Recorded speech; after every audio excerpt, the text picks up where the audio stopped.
Pernah kau berpikir tentang perpisahan? Jangan berpikir tentang perpisahan, Santi. Anggaplah kehidupan kita akan kekal dan abadi. Tapi suatu waktu kita harus berpisah, Iwan. Seperti halnya dengan matahari dan bumi ini. Sore hari harus berpisah, dan pagi hari bertemu kembali. Demikian pula lah hendaknya dengan kehidupan kita berdua, Santi.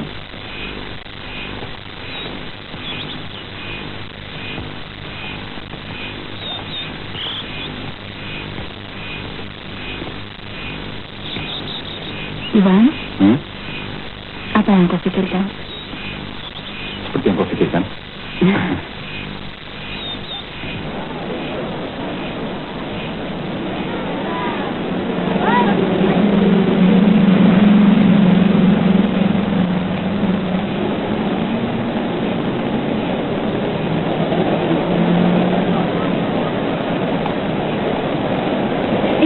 Sebentar ya.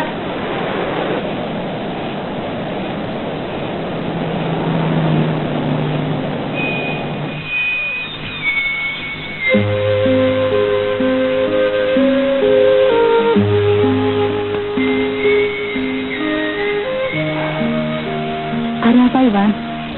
Aku dapat kerjaan yang lebih baik. Kau terlalu. Santi. Kau mengerti, Santi? Sungguh-sungguh kau mengerti maksudku. Kau mau melamarku, bukan? Bagaimana kau tahu? Habis aku juga kesini.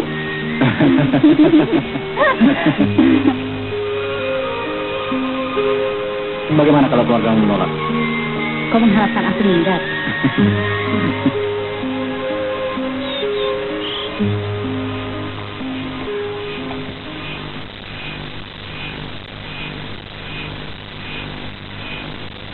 Paman bukannya orang yang kolot. Walaupun jadi dosen filsafat sudah cukup lama.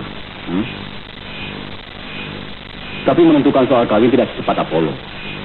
Kecuali kalau mau cerai besok. Apalagi kau bilang tidak punya orang tua. Tapi kami saling mencintai, Paman. Cinta itu bermacam-macam. Antara kakak, adik misalnya. Tapi percintaan kami seperti antara Paman dan Bibi. Bagaimana kau tahu? Rasanya begitu, Paman.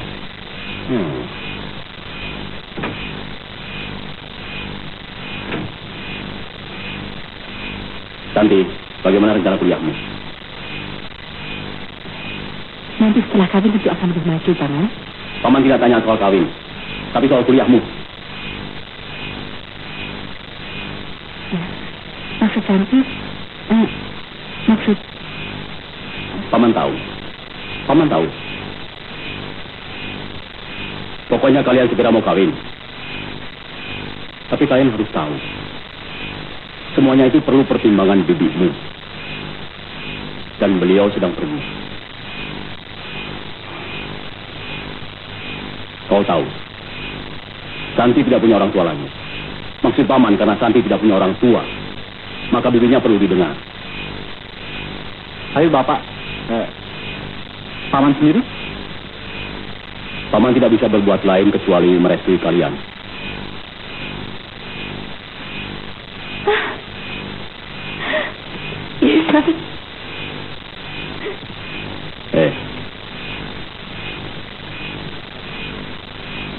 Sebaiknya kalian berpelukan ditangguhkan dulu sampai minggu depan.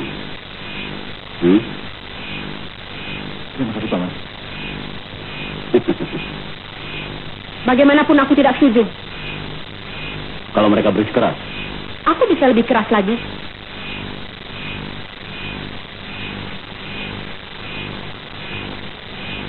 Kau pasti sudah mengerti kenapa kau disuruh kemari. sebaiknya kau timbang sekali lagi persoalan ini, Bu. Pertimbanganku sudah cukup matang. Dan ini demi hari depan Santi sendiri. Adalah gila merelakan kemenakanku kawin dengan seorang pemuda yang tidak jelas asal-usulnya. Asal-usul tidak menjamin kebaikan seseorang, Bu. Pemuda itu cukup baik sebagai seorang calon suami. Kamu ahli nujum.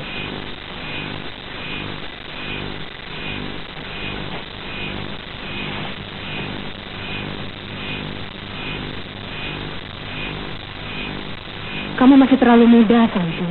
Belum tahu persis apa yang sebaiknya kamu pilih. Maaf, Bi. Santi akan tetap kawin dengan Iwan. Apapun yang terjadi. Begitu balasanmu, Santi. Kepada orang yang telah memelihara kau sejak kecil. Sejak ayah ibumu meninggal. Anak yang tidak tahu terima kasih.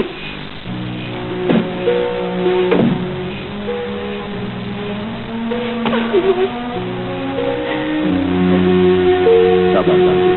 Kuatkan hatimu.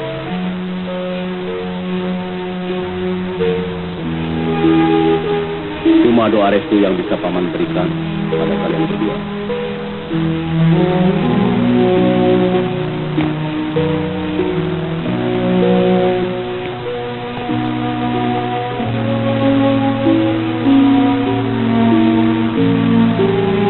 Ibumu memberikan perhiasan ini padaku.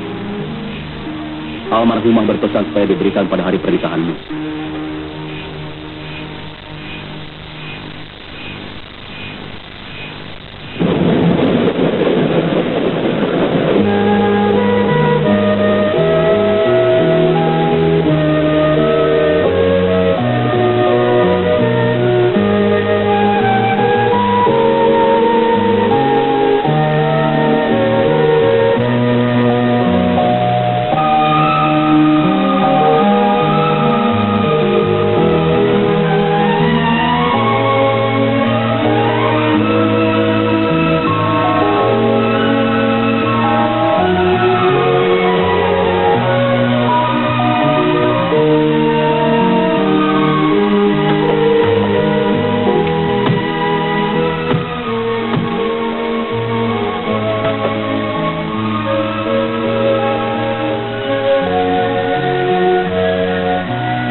Kok pasti ini rumahnya? Paling tidak nomornya sama.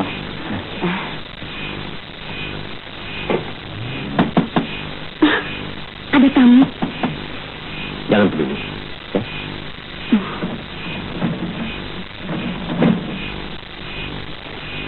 Selamat malam.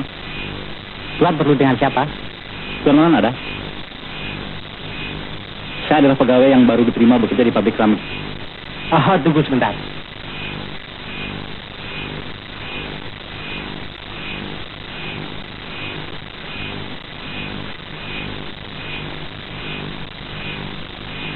Maaf, Tuan Muda. Aku bilang tolak semua tamu. Sebelumnya sudah saya tolak, Tuan Muda. Tapi apa? maaf, Tuan. Maksud saya, tamu yang ini yang ditunggu-tunggu oleh Tuan Besar, Tuan Muda. Oh. Maaf sayang, acara kita terganggu.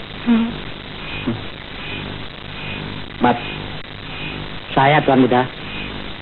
suruh orang itu masuk. Baik, Tuan Muda. Mari, Tuan. Silakan masuk. Terima kasih. Oh, selamat malam. Malam.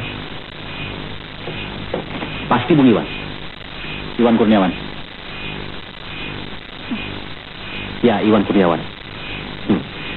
Saya Anwar, anak Tuan Manan. Istri saya. Mas, bawa koper-koper itu ke kamar saya. Saya, Tuan Muda. Ayah saya tidur sejak sore. Jadi, baru besok Anda bisa bertemu. Dan malam ini Anda berdua bisa menempati kamar saya. Terima kasih. Ke sini, Tuan.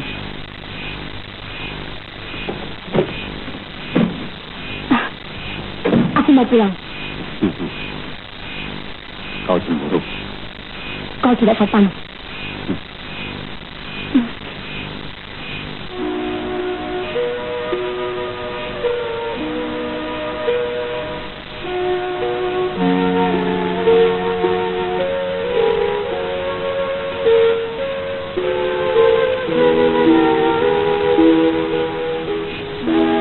Kau suka anak laki-laki atau anak perempuan?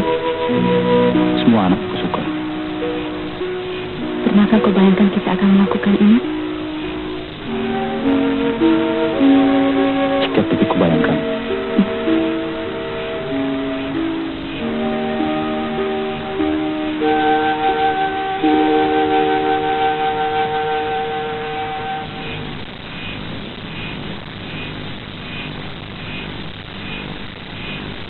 Kita langsung ke kantor, Iwan. Baik, Pak.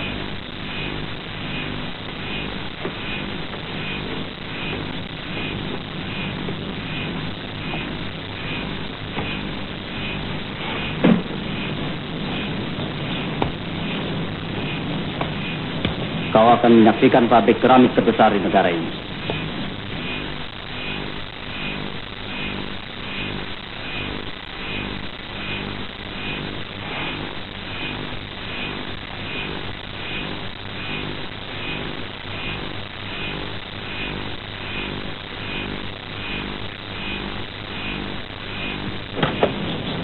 Oh ya, sebaiknya sebelum ke kantor, temui dulu Pak Bupati di rumahnya.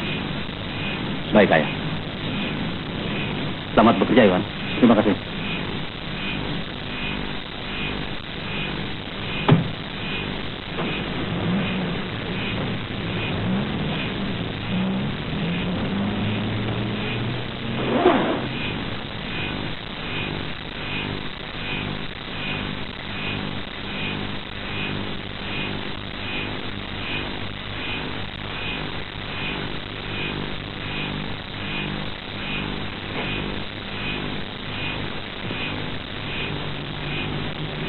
Tujuh menit lagi, Insinyur Hoff saya kemari.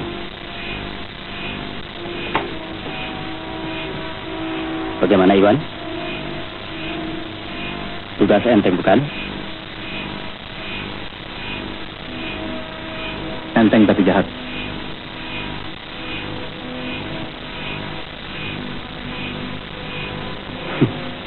Kau masih muda sekali, Iwan.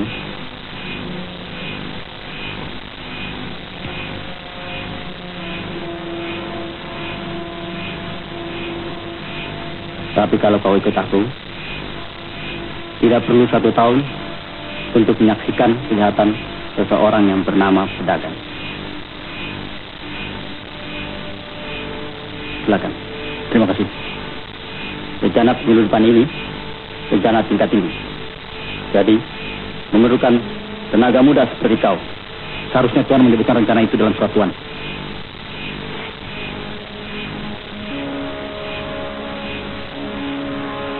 Maaf, kami harus berangkat siang ini juga.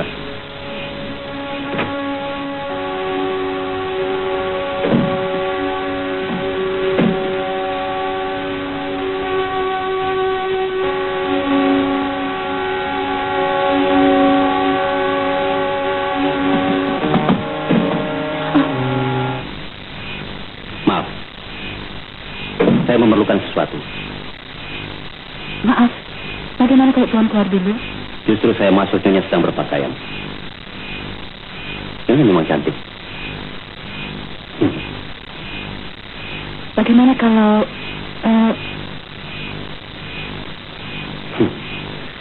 Jangan khawatir. Saya tidak punya tampang jahat, kan? 2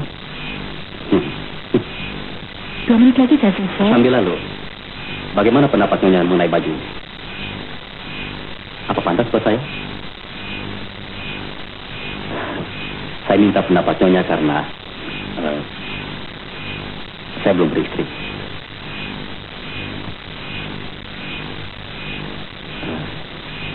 Saya beraliran bebas ini. Nyonya sadar kalau Nyonya cantik.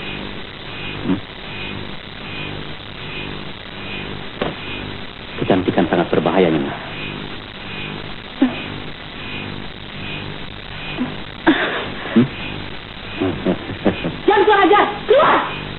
Nyonya tidak pantas mengusir seseorang dari kamarnya sendiri.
Untuk melengkapi bukti-bukti dan saksi-saksi yang telah kami ajukan pada sidang yang lalu, hari ini kami mohon untuk mengajukan seorang saksi lagi, yaitu Mat Kasim, pelayan Tuan Manan, yang mengetahui peristiwa ini dari A sampai Z.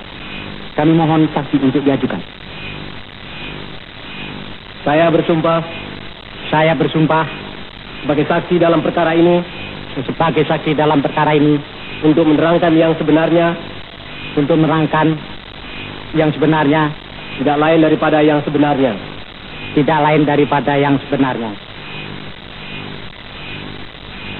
Silakan.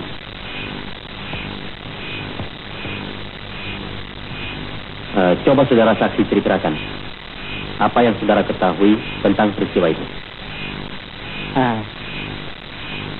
Saya melihat sendiri bagaimana Tuan Iwan berusaha membongkar berangkas milik Tuan Manan. Perbuatannya diketahui oleh Tuan Muda dan saya sendiri. Merasa dirinya terpojok, Tuan Muda diserang oleh Tuan Iwan. Dan kemudian Tuan Iwan mengambil pistol milik Tuan Muda dari dalam laci. Kami beri kesempatan kepada pembela. Bapak Hakim, kami merasa keberatan terhadap kesaksian Mat Kasim. Karena sebagaimana kita ketahui, Mat Kasim adalah orang bayaran dari Tuan Manan, yang dalam hal ini adalah ayah kandung dari almarhum Anwar. Sidang majelis, pembuktian telah diperdapat dari hasil pemeriksaan saksi maupun barang bukti telah cukup meyakinkan. Dan berdasarkan hasilnya, kami menganggap bahwa perbuatan terdakwa ibarat air susu dibalas dengan tuba. Apakah saudara pembela juga akan mengajukan saksi lagi? Tidak.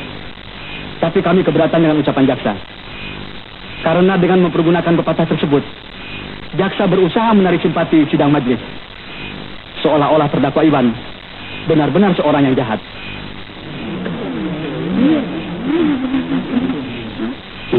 Kami persilakan Saudara Jaksa mengajukan tuntutan.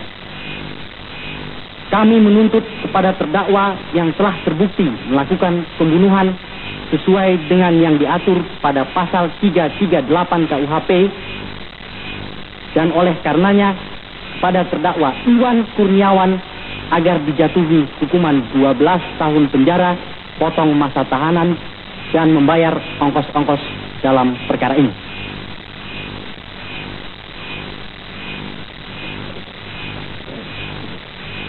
Sidang ditunda sampai hari Selasa yang akan datang.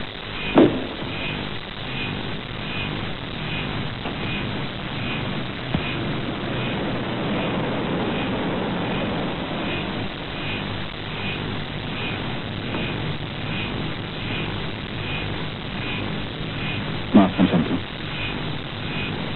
Tidak ada yang perlu dimaafkan. Rupanya hanya berita yang kuberikan. Bukan kebahagiaan.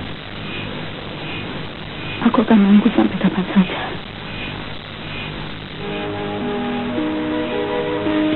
Maaf ya.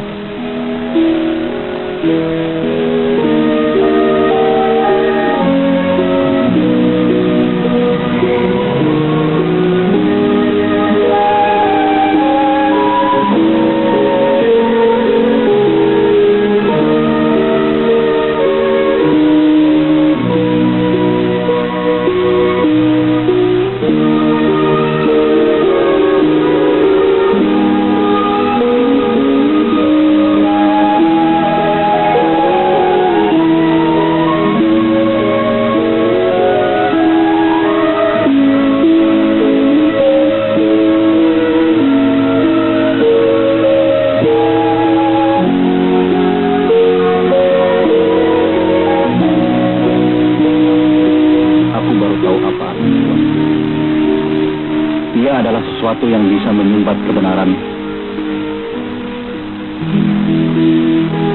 dan menggantinya dengan kepalsuan.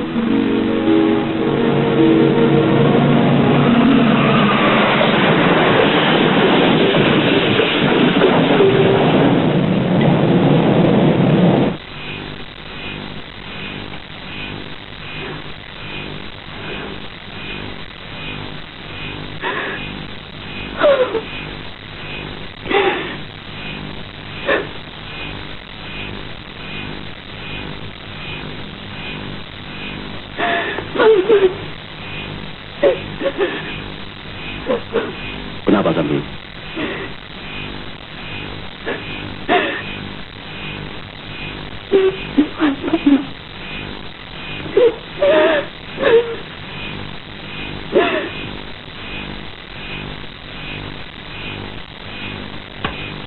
Dari kecil kerjanya cuma bikin repot saja. Bergaul dengan lelaki yang tidak berketentuan, kawin, lalu kembali lagi ke sini dan hamil. Kau tahu, karena dia semua nama yang bersih di rumah ini jadi kotor, cemar. Kau jangan bicara yang tidak-tidak. Yang tidak-tidak, kau dan dia yang tidak-tidak. Kawin dengan lelaki yang tidak keruan, seorang pembunuh dan mampus lagi. Kayak apa malu kita kalau anak itu lahir? Kenapa mesti malu? Anak itu anak haram. Haram katamu. Kau tahu mereka telah menikah. Aku tidak mau tahu. Yang aku tahu anak itu tidak tahu artinya kehormatan. Kau betul-betul tidak tahu apa sebenarnya kehormatan. Barangkali, tapi aku tahu bagaimana cara menjaganya. Sudahlah, pokoknya aku tidak suka anak tak bermalu itu tinggal di sini. Kau boleh tidak suka, tapi dia akan tetap tinggal di sini. Akan usir dia.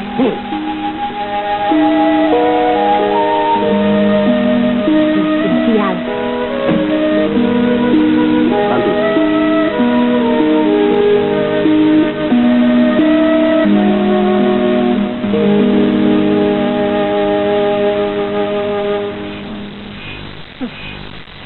Syukurlah anak itu tahu diri.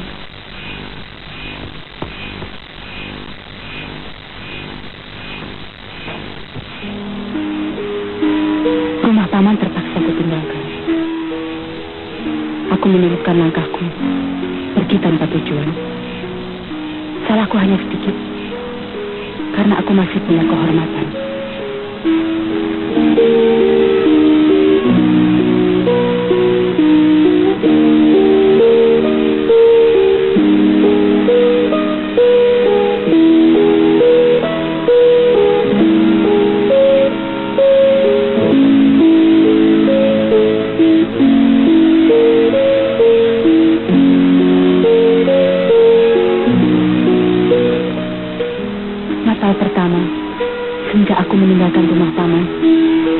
Kulalui dengan derita yang kemudian dianugerahi pula dengan beban lahirnya Riko, anakku yang pertama, tanpa disaksikan oleh ayahnya sendiri.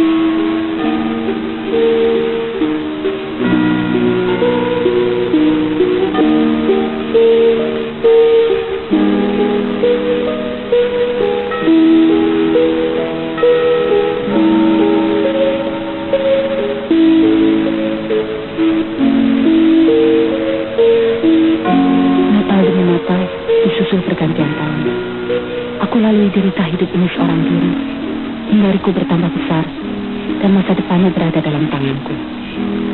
Riko sayang. Riko lekas besar ya.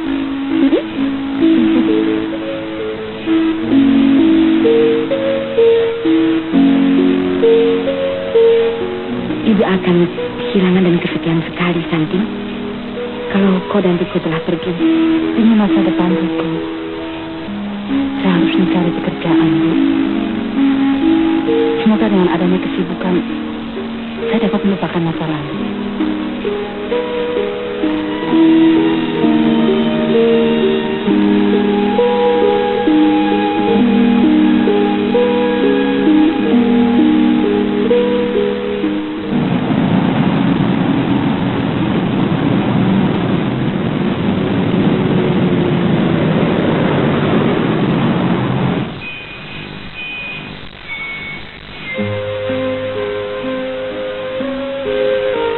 Riko, makannya harus habis. Riko?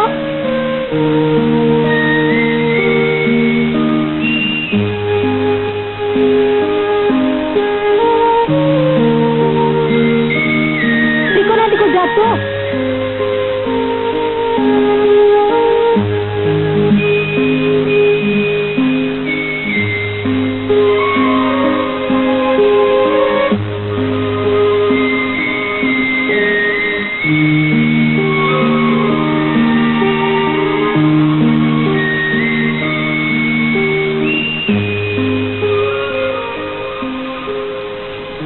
Kita pulang, sayang.